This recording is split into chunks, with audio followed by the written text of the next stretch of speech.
Hello students, here we are with a new video which is electric potential on axial point. It is pretty similar to the intensity of electric field on axial point. There are quite difference between them. तो उन्हीं difference पर आज हम चर्चा करेंगे। उसी के लिए ये वीडियो लेकर मैं आया हूँ जिसका नाम है electric potential on axial point. चलिए इसी के बारे में कंसीडर करते हैं कि होता क्या है। इसमें भी उसी की तरह जैसा आप intensity of electric field find करने के लिए करते हैं वैसा ही फिगर बनाएंगे। दो चार्ज लेंगे, उनके बीच में एक पॉइंट ओ लेंगे जिससे आर डिस्टेंस पे एक पॉइंट पी होगा। बस चेंज क्या करेंगे, ध्यान दीजिएगा। चेंज ये होगा कि जो वहां पर हम E1 और E2 रखते थे उसकी जगह V1 और V2 रखेंगे। ठीक है, फिर Q1 से डिस्टेंस वही जैसे उसमें थी और Q2 से भी सेम डिस्टेंस होगी। अब इसी को हम थ्योरिकल फॉर्म में लिखेंगे। थ्योरिकल फॉर्म क्या कह रहा है हमारा कि अकॉर्डिंग टू द फिगर के हिसाब से there are 2 point charges. There are 2 point charges. One is Q1 and second is Q2, which has midpoint जिसके बीच में एक पॉइंट है O। ठीक है, फ्रॉम पॉइंट O से ही at the distance of R distance पे एक पॉइंट लाइज कर रहा है जिसका नाम है P। ठीक है, इसी पर हमें पोटेंशियल फाइंड करनी है।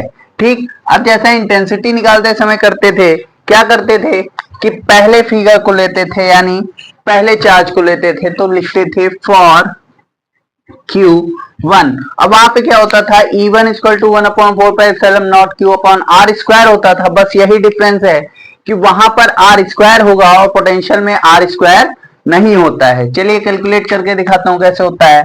अब Q1 के लिए है तो V1 equal to 1/4 pi epsilon naught Q upon, ध्यान दीजिएगा डिस्टेंस क्या है R माइनस एल। गलती मत कीजिएगा, इंटेंसिटी में स्क्वायर लगेगा और इसमें स्क्वायर नहीं लगता है, इसमें ऐसे ही सिंपल रहेगा। इसको इक्वेशन फर्स्ट मान लेते हैं। फिर फॉर Q2, किसके लिए, Q2 के लिए, तो क्या हो जाएगा V2 equal to 1/4 pi epsilon naught Q upon क्या होगी डिस्टेंस Q2 से R प्लस एल, यानी R plus L, equation second. फिर वही करेंगे जैसा पिछले में किया था कि from equation first and second, यानी पहले और दूसरे इक्वेशन से क्या होगा, हो जाएगा v equal to V1 minus V2।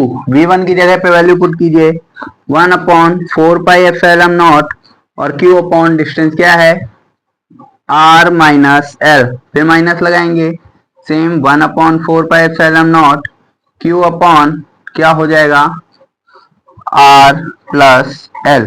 ठीक है, कॉमन ले लीजिए, Q upon 4 pi epsilon not दोनों तरफ था, ब्रैकेट में 1/R minus L minus 1/R plus L.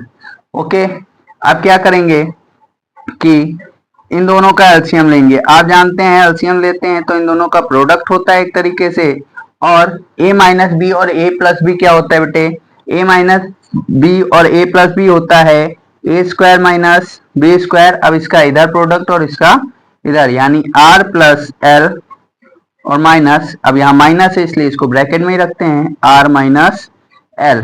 ठीक है, नेक्स्ट लाइन क्या हो जाएगी, Q upon 4 pi epsilon not हो जाएगा R प्लस एल।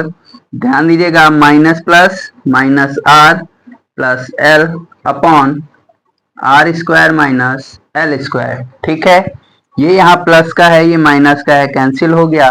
क्या बचेगा आपका, आगे करते हैं, आपका बचेगा Q upon equal to 4 pi epsilon naught into 2L upon R square minus L square. अब क्या करेंगे कि Q को इसके साथ लिखेंगे क्योंकि एक इक्वेशन बनेगी। ठीक है, तो क्या बनेगी 1/4 pi epsilon naught Q into 2L upon R square minus L square. इसको इसलिए लिखा है क्योंकि इक्वेशन हमारी क्या होती है, because we know that P equal to Q into 2L क्या होता है, Q इंटू 2L होता है। यानी इस पूरे की जगह हम लिख सकते हैं, क्या लिख सकते हैं 1/4 पाई एप्सिलॉन नॉट फिर P upon R square minus L square. ठीक, हमारा P पॉइंट यहाँ पे प्रूफ हो गया। अब क्या करेंगे, L को छोड़ते हैं, यानी R is really greater than L and sorry then leaving L।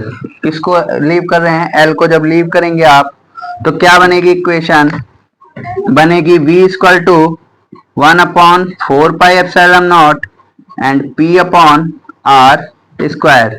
ठीक है, यही आपकी वोल्ट में होगी। क्लियर, यही आपका इलेक्ट्रिक पोटेंशियल है एक्सियल पॉइंट पे। उम्मीद करता हूं ये आपको समझ में आया होगा। यदि इस डेरिवेशन में कोई भी ऐसी चीज है जो आपको समझ में नहीं आई, हमें कमेंट सेक्शन में जरूर बताएं और हमारे चैनल को लाइक और सब्सक्राइब करें। तब तक जय हिंद।